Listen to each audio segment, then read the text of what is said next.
This podcast is sponsored by nobody. Hey dudes, welcome to Splat from the Past, the only 80s themed horror and sci-fi show where things can get totally radical. Now today I will be welcoming my first ever straight up poster artist, and I'm talking about Aaron Kai. Aaron has been making posters for movies for a long time, both new and old. You know, I guess the DVD revivals, as they call them. The artwork for old movies and the newer ones as well. And it's going to be a great conversation today. I cannot wait. I was looking over his list of accomplishments. Man, he appeared with his artwork on Saturday Night Live. I gotta find out more about that. I'm a big Saturday Night Live fan and stuff, and I'm intrigued to hear about that. He was a pinball champion. Like, how does that even work? Is there like a competitive sports league for pinball that I'm not aware of? I think that's awesome, but it's like, wow, like I gotta find out more about that. And he occasionally appears in movies. His girlfriend, Stacey Lane Wilson, who has been on the show twice, gave him a couple parts in some of her movies, like The Second Age of Aquarius, which I saw recently, and I recommend it. It is so damn funny and sweet and charming. It's a great romantic comedy. I highly recommend it. So yeah, here is my interview with Aaron Kai.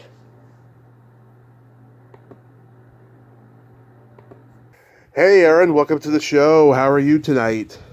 Hey, Tommy, how are you? I am fantastic. Yeah, sorry about that whole thing with Facebook Messenger. That's the first time that's ever happened to me. Oh.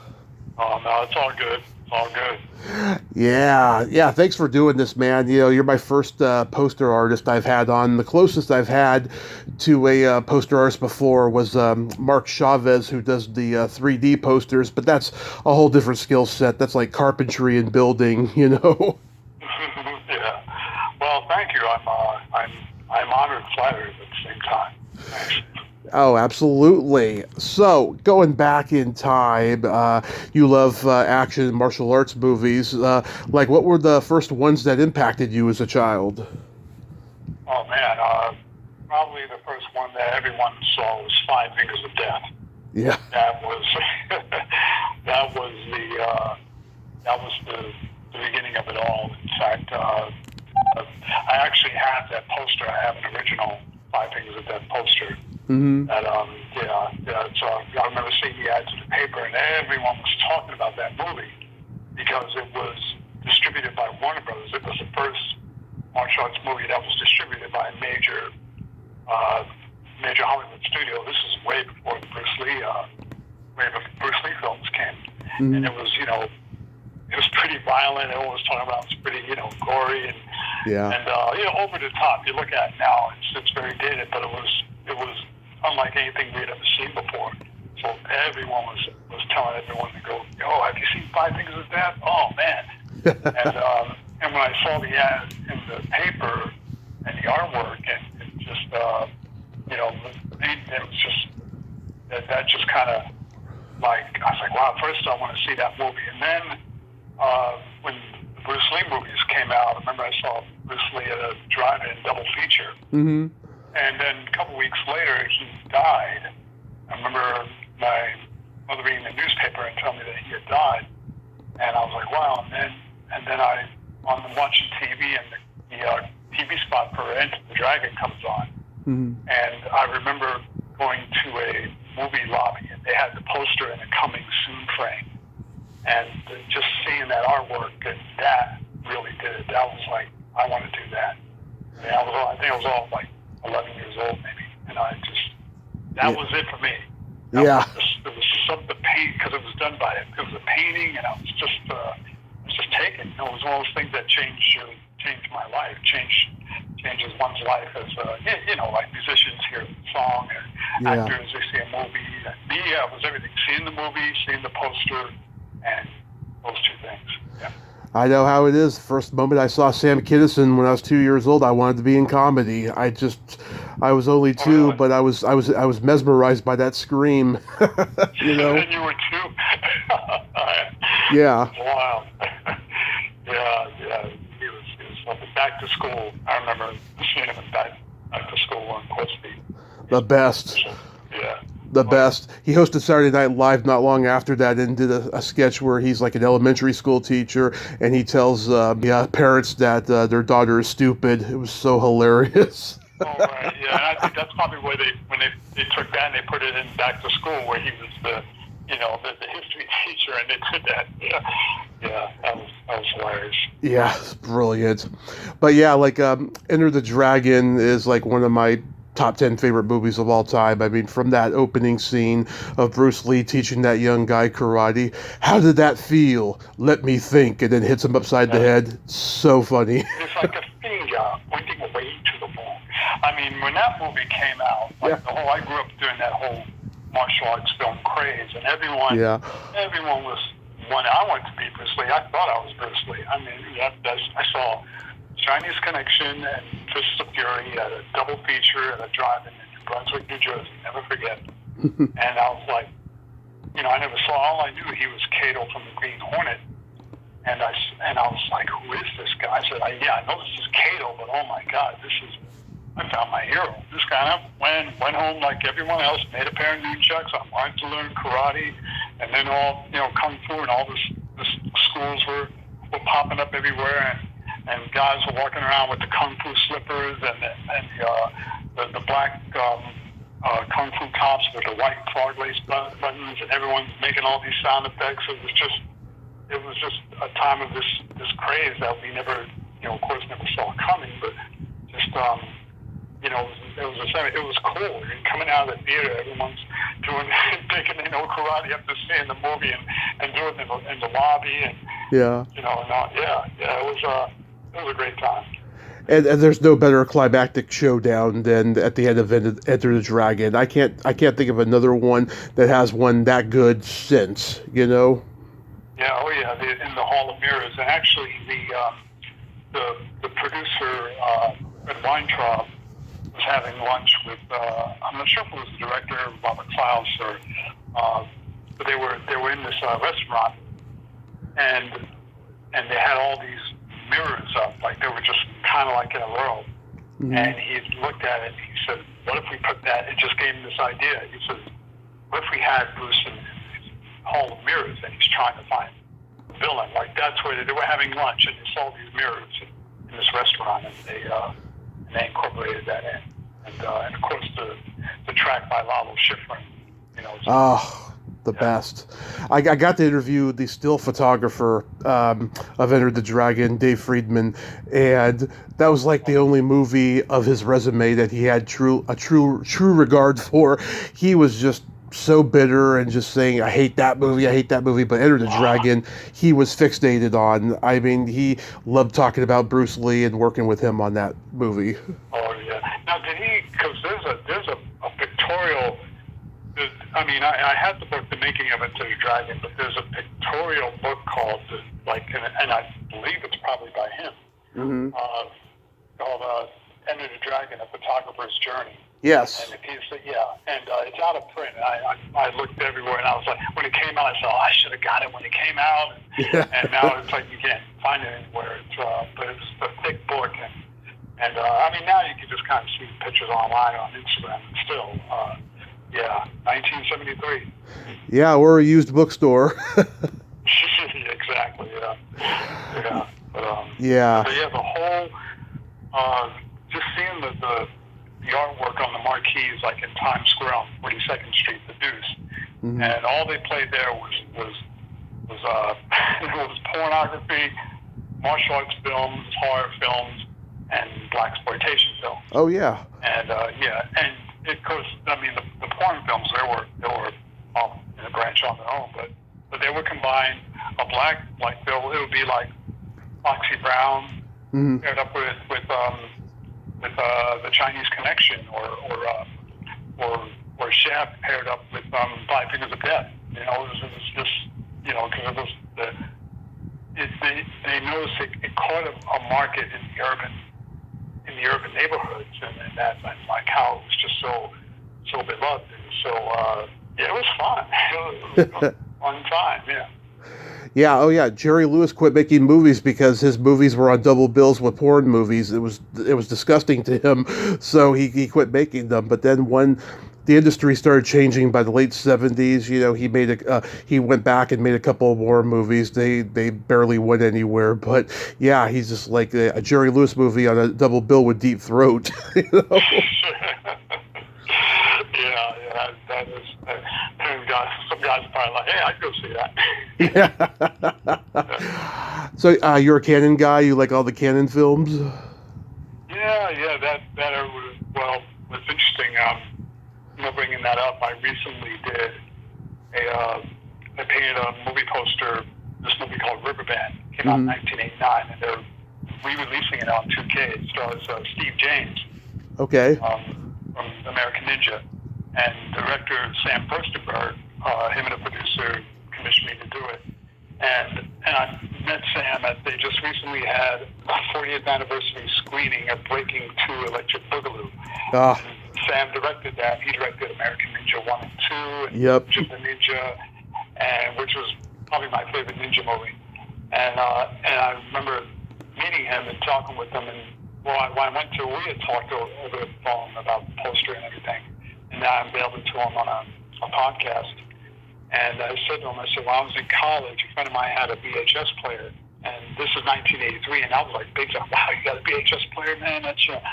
And he had one VHS tape, and it was Revenge of the Ninja. And it wasn't even, I think it was recorded, not a bootleg, but I think it was recorded off cable. It was the only tape we had when in college. We were so bored on the weekends, no money. It's like, want to watch Revenge of the Ninja? Okay, yeah, I'll be right over. And I told him, I said, now, if anyone back then would have told me that I was going to be painting a poster, back then you're going to be painting a poster for the director of this movie, I'd been like, oh wow, well, okay. But yeah, and he said to me, I want it to look like a Canon film poster, because all the Canon film posters had that, had that look, and so I gave it a Chuck Norris like flavor, like Invasion USA, because it's just one Steve James standing and he's holding a gun. Yep. His muscles all oiled up and everything, and I looked at Charles Bronson Death Wish Street poster. I think it was a French poster. But yeah, the Canon Films era, that was a step above the '70s. It was over the top, but it was great. Yeah. I've talked to Austin Trunick, who wrote the Canon guidebooks. Oh yeah. Mm-hmm. Yes. He's currently doing the third volume. I'm going to have him back when he finishes it. But God, I grew up on the Canon movies. My brother collected so many posters when I was a kid. Sadly, they all got rained on, and he lost them all. But we had all the Canon films, and my early reference point for them was those posters and stuff. It's just that logo. There's something about that logo that was hypnotic. When it comes on, and just before the movie goes, shit, it just meets and has that razor reflection. Yeah. Like, okay, this is gonna be a fun action. Mm-hmm. Well, the two Chucks, they say Chuck Norris and Charles Bronson. Or great or fun ninja movie or something. You knew what you were in for. You knew. Mm-hmm. I was more of a Bronson guy than a Norris guy, but I do like Norris. And I found out recently Charles Bronson was supposed to play Lee Marvin's role in the Delta Force, but I guess he took Murphy's Law instead. But allegedly, there's a poster out there with Bronson in Lee Marvin's place on the poster. Yeah, it might have been one that was never used. Yeah. I wonder if he's wearing that beanie. Probably not. Right. But it was something how Canon had those legends. They had Lee Marvin and Charles Bronson. That's old school. Those men. Men, not just rugged, badass guys. Yeah. My boy Stevens, I talk about it, but it was what do they say? You're either a Chuck Norris guy or a Charles Bronson guy. You can't be both. Yeah. Yeah, well, Cannon, they had Norris Bronson, Van Damme, Michael Dudikoff, all of their action stars, because they started to notice that Clint Eastwood and Stallone and Arnold were starting to make big money for the big studio. So it was like, okay, we need our guys, and so they were the Cannon guys. Yeah, yeah. So a friend of mine had said to me once, he goes, Michael Dudikoff, he was the '80s Paul Walker. Yeah. I said, absolutely, yeah. And, Avenging Force. And, like I said, it was a really cool era. Yeah, things were over the top, and and you had the Van Damme Seagal phase, and it just snowballed. It was something. Yeah, there was so many films out in that era. Like now we got tons of films and streaming and everything. Yeah. But and it's sad because the whole thing with the industry now is getting people back into the theaters because everyone's of course we had the pandemic and everyone was home streaming. The theaters were closed down, and now they're slowly trying to getting people back into the theaters. Mm-hmm. But you remember it was the '80s and the '90s. There was so many there weren't just big budget movies. There were middle budget movies. There were Orion Pictures and Canon Films. And if you don't want to go see a big budget film and go around the corner or just multiplex, okay, let's go see FX or Uncommon Valor. Let's try this movie. You were lucky if you saw the trailer or the TV spot on television, and a lot of times you went in blind, and that made it even more entertaining. Yeah, the first action movie I was truly impacted by, and still am, it's still my favorite of all time, is Commando. Yeah, Commando's great. I recently watched that. I have buddies of mine over for what I call testosterone night. I have like a movie night here at my home, and we'll watch like a Schwarzenegger double feature, or Stallone, or whatever, any kind of over-the-top action film. I just had one. It was a memory of Carl Weathers. I said, well, I'm going to do a Carl Weathers night because he had just passed. So I did Rocky IV, the director's cut, and Action Jackson. And I don't think I've seen that Action Jackson since maybe God's been years. And it just had me laughing out loud, but it was still entertaining. Craig T. Nelson doing martial arts. That was he had a double. But, yeah. Yeah, oh my God. Yeah, I just love Commando. I still have all the lines memorized since I was 3. And, my parents thought I was going to grow up to be a right-wing psychopath because I collected toy guns until I was, 7 because I loved all the Rambo movies. In fact... And they were in the toy stores. They had Rambo toys, and they had Commando toys, and they had... I remember it was 60 Minutes or something special. They were like, are these, influencing our kids to be violent? They showed this one kid. He goes, "Yeah, I got the Rambo knife. I got the Commando gun. I got and he's telling all these toys he's got, and they're cutting to the footage from Commando and Rambo and stuff." Yeah. But it was just what cracks me up in Commando is when he's running. But it's one of the greatest shots, and he pulls out the detonator and all that. You see all the cardboard cutouts. They're supposed to be extras, but they're just cutouts of men standing around by the explosions. It's hilarious. Yeah, that's great. So did you yourself, have a huge collection of movie posters growing up that you got because you got allowance money or something? No, see, back then it was the only way you could get movie posters was to get them from the theater. If you get the manager to say, "Hey, can I have that before you throw it away?" Mm-hmm. It was almost impossible because you would have to go there a certain day when they were closed, and if somebody was there. And I'm a kid, I don't have a car, and my parents are like, "Hey, Mom, can you take me to get this poster?" And what? I got to go to work. I got to, So there was, I would, like I said, I would draw them. I'd say, well, I'd take them. There weren't many, if any, art supply stores. I mean, I would go to the drugstore and get cardboard, white cardboard. And then I had a relative who would bring me, when she worked at a Revlon, she would bring me all this white cardboard that they didn't use from the factory, and I would use that to draw on that. So I would redraw the Enter the Dragon poster, the Five Fingers of Death, or the horror movies, action movies, any ad that I saw on the paper that just really like, wow, like that's, but I want to make my own. So I would just draw it. Or if I didn't have enough paper, I'd take notebook paper and tape it together, take 4 or 6 sheets together and redraw the poster. They used to. Well, I'll tell you my first poster I had, my very first poster that I had. Mm-hmm. I wish I still had it because it was worth a lot of money. Return of the Dragon. Ooh, yeah. Which was really the Way of the Dragon. But you probably remember they released it as like Bruce Lee's last film. Yeah. He had just died. Yeah. Enter the Dragon was out, so they, you could see the TV spot on YouTube, and so they marketed that. And so this wasn't a very good poster. I look at it now, the poster is kind of weak. But when you would go to the theater, they would give the posters out for free. They would. I remember. I saw Into the Dragon at a drive-in, but I didn't see it at a theater until like a re-release.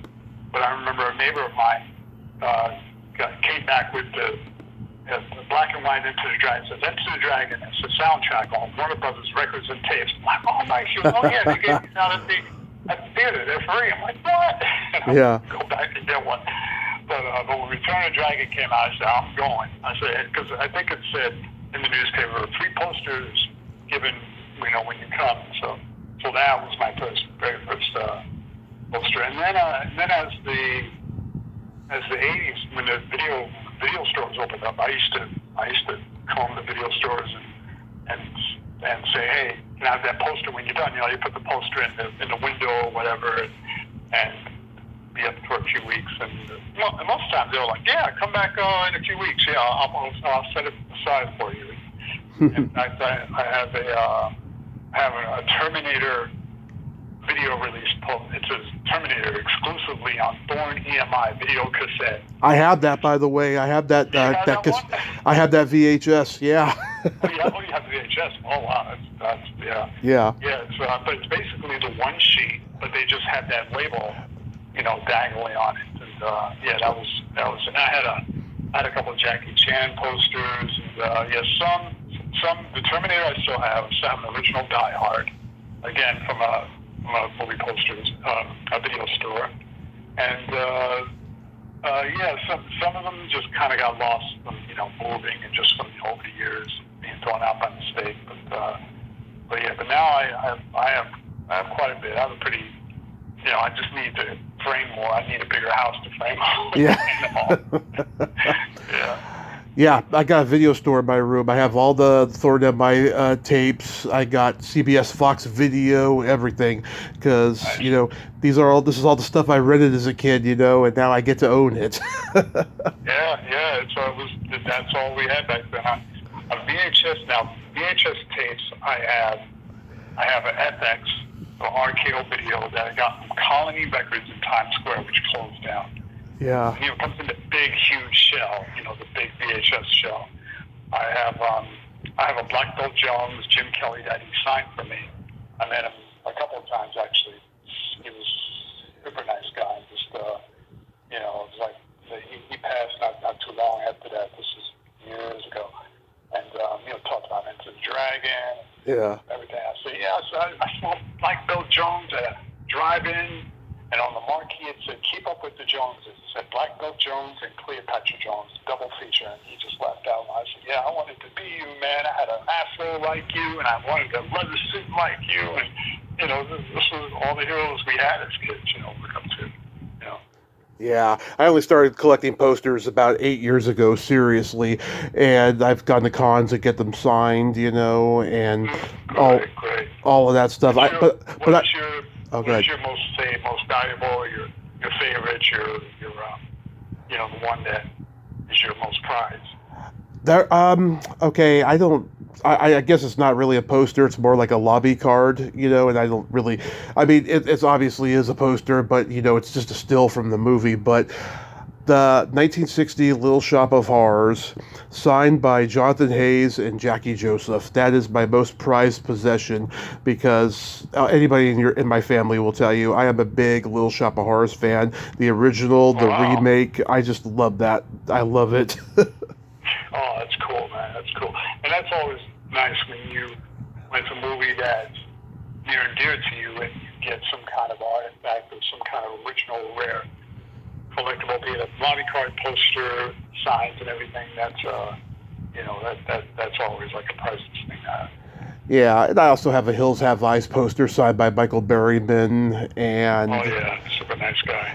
Yeah. Oh God, like I tell you, I have a Fright Night poster, and Chris Sarandon signed it, and he did a really sloppy job. He basically scribbled over the ghost on the cover, and really wish he didn't do that because it just doesn't look good, you know. Yeah. I know most of the time. I mean, now they're a little more. They're like, oh, where would you like me to sign it? You know. And, yeah. Actually, I recently met Greg Nicotero. We had been in touch for so long by Messenger, Instagram, whatever, friends, and we finally met in person. He was out here in Vegas for the Days of the Dead convention, and I finally met him in person, wearing my hand-painted Sin City jacket, and we're just sitting talking about art and film and everything, and he's like, oh, you want me to sign it? I'm like, oh yeah, sure, man, yeah, bust the jet. And so we're looking on the back. I said, well, put on the back where Marv is, and then we're like, okay, where? We're both sitting there, where do you, how about there? So he's very like, I'm not going to put it over the face or anything. So yeah. I have never met Greg Nicotero, but I would love to someday. I've heard nothing but good things. Just one of the nicest people you can meet, and just humble and just very, like loves the fans, just super nice, just super great guy. I mean, we just totally hit it off, and and he loves, like I say, he's a monster guy like us. This is what. Yeah. I remember doing the Chiller convention back in Jersey on front. Oh yeah. And I remember meeting the manager of the hotel, and he said, I really love when the horror convention comes here. And he goes, you people you fans, you horror guys are the nicest people. And he was saying, I was so shocked because, people think that horror people are, they're into violence and the horror. And he said, you're the nicest, sweetest people. He said, we had a Beatles convention and they trashed all the rooms and everything. So we're just misunderstood. As a kid, I would draw all the monsters, collect Tales from the Crypt, and tell people, it was the 1970s, and if I had a kid back then, and he's reading Famous Monsters and Tales from the Crypt, and he's all of 7 years old, and you open it, and there's these, people getting decapitated and everything. I would worry too, especially back then. And we were not. I was not a violent kid. I love the art of it. And so when you meet people like Greg Nicotero or Rick Baker, and they were the same way. We're all like, my parents too. I was a weird kid, and like all the horror nerds are going to say, I was a weird kid. I was an outcast. Blah blah blah blah. I got picked on. Blah blah blah blah. And now the nerds have inherited all the because look at Comic-Con, look at all the conventions that are just everywhere now. So when you first started, painting and drawing and so forth, were you like the kid that had the coloring books and the watercolors and the sets of paints and all of that? I always kept a sketch pad with me. I was always drawing on something. And if I didn't have a paper, I'd draw on the desk at school. I'd sit there and draw and just draw, and then I'd come back the next day and somebody's writing on it, hey, cool drawing, man, on the desk from somebody that, had the class, the next class after I left. But, I went through phases. I would draw. When I was a kid, I drew Hot Wheels cars, and I loved Hot Wheels, and I would put the car just around the table, and I just, put my head down level and draw it. And then after that was monsters. I used to collect the Aurora monster models Mm-hmm. and they were. I'm dating myself here. I feel so. Well, I don't like to say old, but older. They were $1. Remember, they were like $1.50 or $1.25. Yeah. At the drugstore, these every summer drugstores, and I would get $1 a week allowance. And I would be like, oh man, I have to save like 2 weeks to get it before they because I tried to collect them all, and I had them all except one. It was King Kong, and I might have had them all. I don't remember, but I had almost every one. And the artwork on the box was, James Bama did the artwork, and when I would put them all together, I would paint it like it was on the box cover. And even though the model looked nothing like the artwork on the cover, because I remember reading about the history of Aurora models, and they said, well, when they made the molds, they didn't have the box art done yet, so they were just doing it like, okay, this is going to be the Wolfman, okay, we'll make him like this. Mm-hmm. And then they made the cover afterwards, so that's why it wasn't like, okay, we'll do the artwork on the cover and then make the mold from that. It was the other way around. Mm-hmm. But I just loved the box art. Like I would sometimes I wouldn't even put the model together, because I would just put it on my shelf and just look at the artwork, all the colors and all the, I guess the whole thing of posters and advertising and just the colors and the art of it was really, really got me going. But yeah, I would draw. It was monsters. Then after that, I drew Spider-Man. I used to copy John Romita's art, mm-hmm. the comic books, and then after that, it was Bruce Lee. It was Five Fingers of Death, doing all the posters, and that's, like I said, from there when I saw the Enter the Dragon poster, it was like, okay, there's no going back. I'm like, that's why I don't want to do posters. I started doing Conan. I would draw Conan, but make it like a movie poster. I redrew the Moonraker movie poster. I still have the drawing from high school. And it was from a newspaper ad. It looks, you look at it like, oh, that doesn't really look so much like Roger Moore. Because when I'd see the poster, because, in the newspaper, they're halftones. And and the posters a lot of times from the newspaper that I was copying from were like the size of a playing card. They were very small. So I would, I would just wing it out of my head. But I would do it over and over until I would rip it up and just start again. And I tell people I was a perfectionist since I was a kid. I was like, no, it's got to be, no, that head's not right, or that eye's off, or that finger isn't right. Nope, got to do it over. Yeah. I mean, I've been on your website and I see all the images you've created. Like, I love all your Universal Monster images. They are just breathtaking, especially the Bride of Frankenstein. I really like that one. Oh, thank you. Everyone loves that one. Everyone loves the Bride. That's actually, that original is hanging. That and the Monster, the Boris Karloff, is hanging at Makeup Effects Group Gallery over in Australia. Nick Nicolau, huge art collector, has that. And but yeah, everybody loves the Bride. Everybody loves the Bride. One of my favorites. Yeah, I see you're a big Blade Runner guy. That's my favorite sci-fi movie of all time. Oh, thank you. Yeah, Blade Runner. Yeah, that painting has quite a history because it was disqualified from this national competition in New York. $30,000 purchase prize. They thought it was a poster, a photo. They didn't believe it was a painting. And but they gave me a consolation prize, and I was cool with that because I got to keep my painting. Because if I'd have won, they'd have kept the painting and did whatever they want with it, which I was fine with for $30,000. And the gallery owner said, "Hey, do what you got to do to get to LA." I said, "Yeah, I've been trying to get there for years." And so I moved to Los Angeles.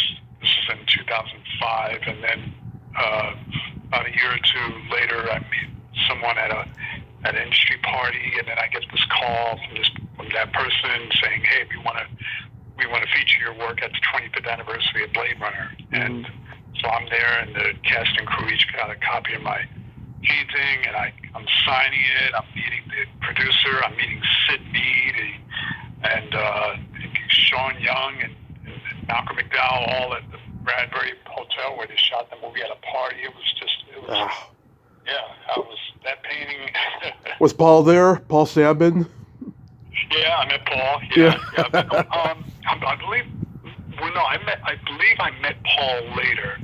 Paul was there, but I met him later, and a few other people later that I didn't know, and they were like, "Yeah, I was there, and I have a copy of your print." So yeah, it was in LA after a while when you're hanging in the circle of industry, horror, sci-fi, everyone knows that everyone's 6 degrees from someone, and then God, that is fantastic. Yeah, God, I would have been pitching myself the entire time. it was. I tell people that was the Oscars for my art. Yeah. I am there. People are carrying my print around, and Sid Mead says to me, "If we'd have known you, Aaron, we'd have had you do the poster." And he was just so. I mean, I'm there with Sean Young, and she's introduced me to Malcolm McDowell and Patrick Stewart standing right next to me, and it was. I'm like, this is what I came here for. This is why I came to LA. This has been like I made it per se, like not millionaire, but it was like this is a priceless. It was a priceless night. I'll never forget it. That is so great. As I was reading your list of accomplishments, you and your art ended up on an episode of Saturday Night Live. How did that happen? Oh my God, yeah, that I did a painting of the R&B group In Vogue from the '90s. Yeah. And I did it on the back of a denim jacket while I was working full time as a full time fashion artist for Polo Ralph Lauren. And one of my coworkers came in with a jacket. And he had this like ocean scenery on the back, painted on the back of his jacket. And I said, "Hey man," I said, "How'd you do that?" He goes, "You just prime it like you would a canvas and stretch it down on a board and just paint on it." I said, "Okay, I'm gonna paint me something." So the first painting I did was Clint Eastwood. I still had the jacket from Dirty Harry. People were stopping me on the street asking me, cars were pulling over, "Where did you get that jacket?" And so I painted it, and their mouths would drop, and so I kind of turned it into a business. And anyway, so I did this painting. I said, I'm gonna do some women. I do some. So I did In Vogue from one. So I think 3 of the images was from their album, and another one was from a different album. But anyway, it was the 4 of them that had the word In Vogue one on the side. And a friend of a friend knew one of the band members that toured with In Vogue, and they were performing on Saturday Night Live. And I'm sorry, a friend knew one of the band members, and his name was Tim Bally. I think he played the bass.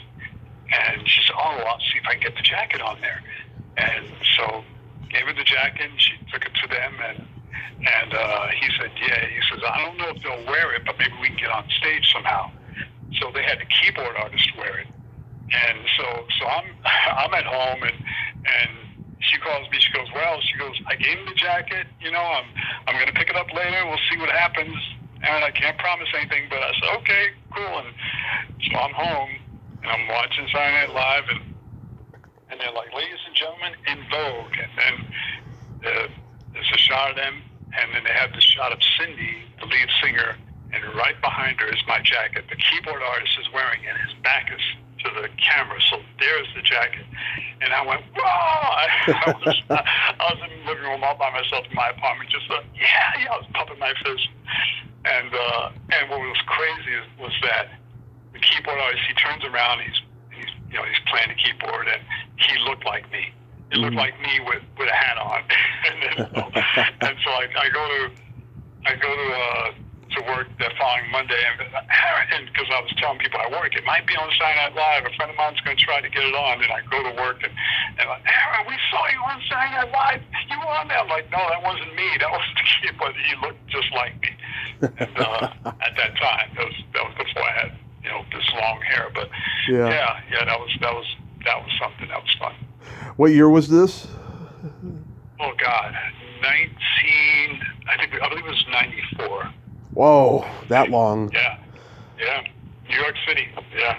That was probably like at the end of Phil Hartman's time there, and then I think Chris Elliott was coming in the next year, and Molly Shannon. Yeah. I don't remember like as far as the cast, but yeah, it was Mary. It was Mary. What was that? Masterson. Mary Stuart Masterson hosted. Yeah, she hosted. She was the one that introduced them. So yeah, I have it on VHS. I have that recording on VHS. Yeah. That's awesome. She was in one of my top 3 favorite teen movies of 1985. Heaven help us. Oh, I remember that movie. Yeah. I remember that. Love it. Yeah. Love it. Cool. So how does one become a pinball champion? Well, you hang out there at the malls. And Well, obviously, but is there like a competitive sports league for it? No, I liked pinballs. I think 8 years old. I remember I played my first pinball machine. But then there was this big craze, resurgence in the 70s, and the movie Tommy had came out, and I was just getting back into pinball. I would ride my bike 4 miles, risking my life on a highway to go to the mall to play pinball all day. I mean, that's how much I would, ask my parents, hey, could you take me to the arcade? And they're like, oh, no, I'm too tired, or oh, not today. And I would get mad. I'm just jump on my bike and just go. And a lot of times without them knowing it. And when I was, again, going back to New York, my years of work in New York in the fashion industry, I went to the Broadway Arcade, 52nd Street Broadway, right across from the Winter Garden Theater where Cats was playing. And I know there was an arcade down but it was a nice one. It wasn't one of those ones you'd see in 42nd where, it's a little sketchy. It was really run, top-of-the-line machines, classy people. It was more high-end. Mm-hmm. And I go in there, and I come in here, play pinball for lunch, and they had a pinball league. Yeah. It's like you can win. You can win money. Oh man! So I signed up for the league, and I would go once a week after work, like 6-7 o'clock, and then they had these tournaments, and then they had this big tournament, and they had MTV and Brooke Shields and all these guest stars and big sponsors. Yeah. And it was 1993. The first tournament I didn't win, but in 1993, it was Valentine's Day. I was the New York champion. I was the best in New York. I won $1,000 and a trip to Atlanta and all this accolades. And the following year, they gave me all this press. And Kai is the returning champion. I was on Good Day New York, and oh my God, Fox, CNN. And I taught Elle McPherson, supermodel Elle McPherson, how to play on the new Tommy machine, the Broadway play Tommy. And they had me, it's on YouTube, I was in Times Square on Good Day New York playing with the cast of Tommy, playing pinball in 27-degree weather. I was freezing my ass off. And then I got free tickets to Tommy, and my name is in the playbill right underneath Roger Daltrey, special thanks. And I'm kind of retired now, and the machines have gotten So you guys don't have a pinball machine at home? No. I keep saying I want to get the newest one that's out now is Jaws. Oh yeah. But that one sold out like crazy. They sell. I mean, these pinball machines go for like $10,000 ballpark, and they sell out in minutes. I'm like, where do people get the money to just sell this thing to sell like hotcakes? But no, I always say I want to have at least 5 pinball machines, and the ones like there's a Bram Stoker's Dracula one I would like. There's a Dirty Harry I would like. There's Jaws. I don't know if I would grab, but whatever one I have, I'm going to take the artwork that's on it and put my artwork on it on the back glass. So that's what Yeah, I've never been good at it, but I like playing it. It's fun, Oh yeah, it's great. It relaxes me. It's my little escape. Yeah, I dig it. Now, I haven't told Stacy this yet, but I recently watched The Second Age of Aquarius, and I loved it. Oh, cool. Yeah. I remember making that movie. yeah. That's a fun movie. Yeah. She really did great making that movie. Yeah. It was like Weird Science with a little bit of those silly romantic comedies I grew up watching in the 80s, like Splash and Mannequin and Hunk and all these different ones, and I just love how in the last few minutes of the movie she ends up with a man of color, and then after it's over she goes on YouTube to see that new video where that 60s rocker is doing a tribute song to her. It brought a tear in my eye. I thought it was really sweet. Yeah. Oh, yeah. Yeah. It's funny you touched on that. It has the '80s. All those romantic comedies, and there were so many of those out back then. Now that you think of it, Mannequin and Splash and Weird Science and that was so. It definitely had a wink to that. I'm looking forward to my Splash interview this Friday. I got this guy David Nell. He was one of Eugene Levy's young dipshit lackeys. When he's on the boat. Oh yeah. Yeah, he's like, giving Tom Hanks directions. Tom Hanks is like, where can I find it? And he's like, the guy or the island? He's like, I'll find it. Oh, yeah, okay. Yeah, Eugene Levy was great in that. Yeah, that was. Yeah, I haven't seen that movie in a long time. I have to definitely check that out. Yeah, I'm gonna watch it in a little while for research and stuff. I have it on DVD. But you've acted in quite a few of things. You were in a Anthrax video. Yeah, I got killed in an Anthrax video. Yeah, Blood Eagle Wings. Yeah, that was directed by Jack Bennett. Yeah, that was that was a lot of fun. A lot of fake blood and it's a really quick kill, but it's that was fun. Blood Eagle Wings. Yeah, so I could say I was in a music video. Yeah. I interviewed their first drummer, Greg D'Angelo. He went on to be in White Lion. Oh, nice. Yeah, Scott Ian had stopped by the set like one day. Like I think he was there with his I believe it was his daughter, and she was, and he didn't stay long, but he just kind of popped in and out. Yeah, God, that was so long ago, man. Yeah, it was like 10 years ago. Oh my God. Yeah. God. Yeah. You were in a movie with Peter Bogdanovich. Which one? This one is called Los Angeles Overnight. It's a kind of a noir thriller. Takes place in LA. It's with Ariel Braxton, and she plays this actress that gets caught up in this. There was a murder. God, it was so long ago. I don't remember so much of the plot, but at the opening, she's being hypnotized. Like a hypnotherapy by Peter Bogdanovich, and he's only in the opening scene. So I tell people, it's like Godfather 2. I wasn't in the same scene with him, but I was in the same movie with him. Yeah. so I'm like, close enough. Yeah. And he was at the premiere. They had it was years later, but nice guy. Yeah. I went to a screening of a movie that he had a cameo in with Barbara Crampton called Reborn back in 2019. I'm out there in LA for. I remember that. I think I remember that movie. Yeah. I'm in LA for the weekend for Musterpalooza, and me and my buddy, we decided to go surprise Barbara. And we go over there to see the movie, and his name is referenced throughout the entire movie.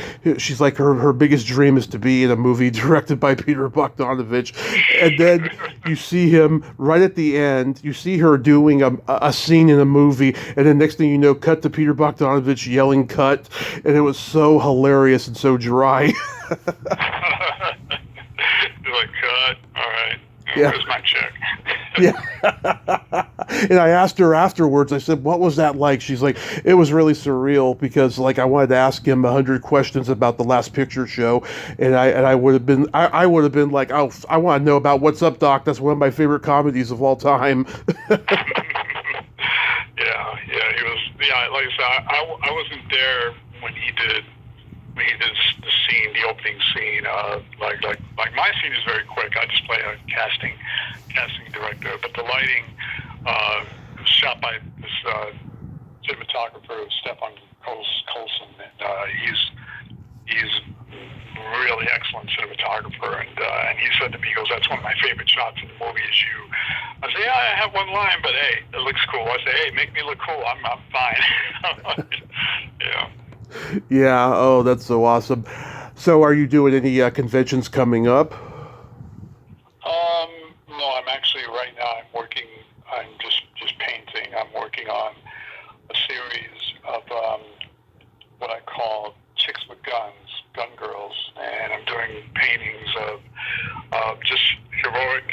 women's. Linda Hamilton is Sarah Connor. Uma Thurman, Kill Bill. Pam Grier, Coffee. Oh, nice. Yeah, just that. Just to give you an idea of that, but that's Salma Hayek from Everly. I want to just all these maybe Charlize Theron's Furiosa. I'm just really because I said I need to and I want to, not just need to, but want to paint more females, more women. But I love painting edgy films, edgy like. Yeah, they don't have to be action, but yeah, mostly they are. But that's who I am. Yeah. Hey, that's. And I like doing the ones like I like Star Wars, but I only like the first two. Just Star Wars and Empire Strikes Back, and I don't call it Star Wars New Hope. It's Star Wars. You didn't like Jedi? Yeah. No. One word: Ewoks. Yeah, It's. it wasn't bad, but like back then I was like, okay, this is a little too cute. The Empire was the edge. That to me, and Star Wars and Empire Strikes Back was Godfather 1 and Godfather 2. It was Alien and Aliens. It was Mad Max and the Road Warrior. Yeah, and exactly. You take part 3 of any of those movies and Alien and Aliens. You take part 3 of any of those movies, you go, nah. Yeah. I agree with you. Jedi is my least favorite of the 3, but there's things about it I like, especially since it came out a week before I was born. Oh my God! Yeah, you're a baby, man. I'm a baby, but I'm the guy I'm the guy that Brian Wilson sings about, and I just wasn't made for these times. Yeah, that's hey, you have an older soul. I won't say old soul, an older soul. Oh, I don't mind old soul. I don't mind being called old. I feel old. Hey man, it's but yeah, I can see you definitely have the passion for cinema and but yeah, God, I lost my train of thought. But your new projects. Oh my God, yeah. We're talking about my art. Oh my God.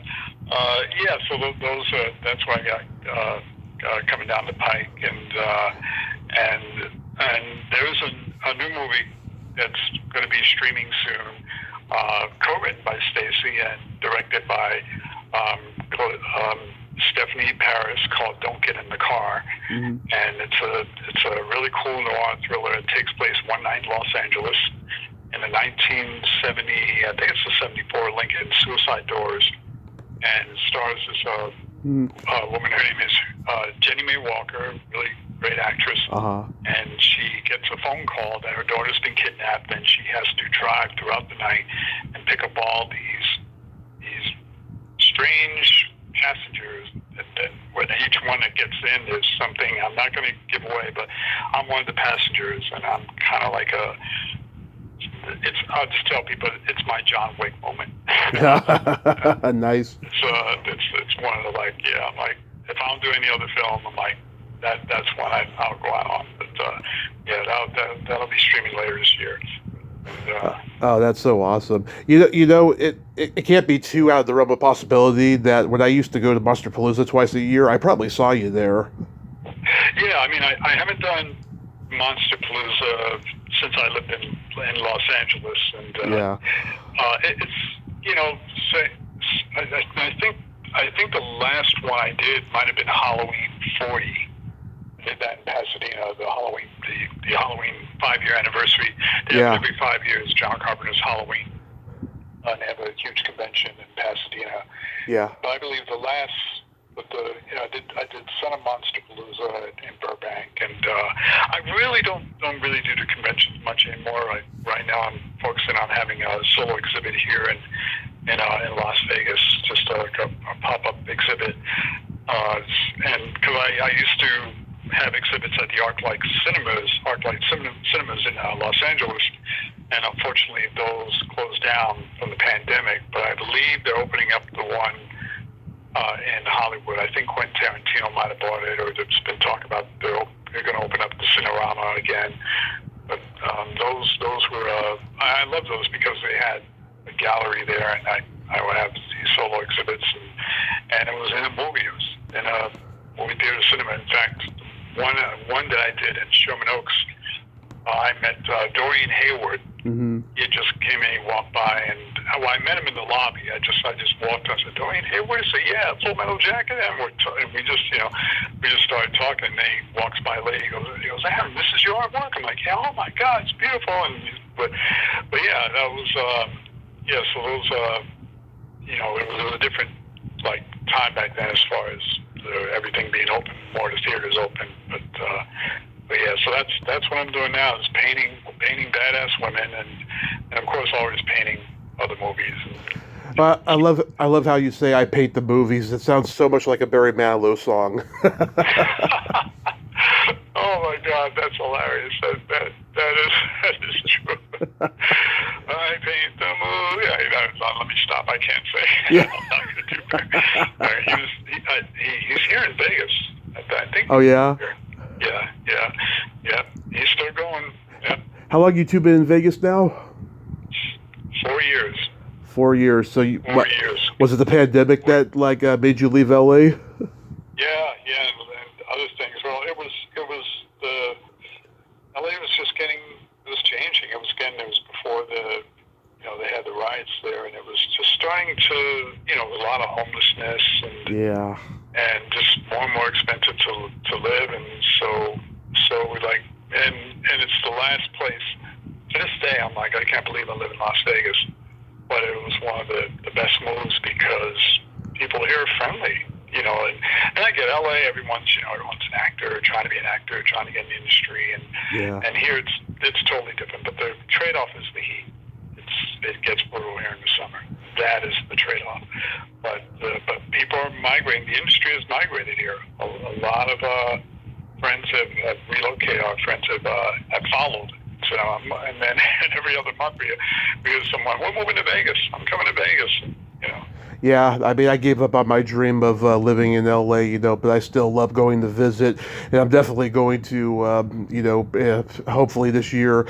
And I've been saying that the last couple of years since the pandemic has wind down, but hopefully I'm going to get to, because I love going out there and just going to events and seeing everybody I've interviewed and stuff. It's a lot of fun. Yeah, LA is always going to be, no matter how bad LA is, people are still going to come back. It's still a revolving door. People are coming in there, off the buses to be stars, to be actors, to work in whatever part of the industry. That is never going to change. People are leaving California, and when they say that, it's like, oh, people are leaving California. You go back. I was recently, like I said, I was at the New Beverly, and I'm looking for parking in the middle of the day. I'm getting together with friends, and everybody's leaving LA. I'm like, not from where I'm sitting in my car. It's like the traffic still hasn't changed.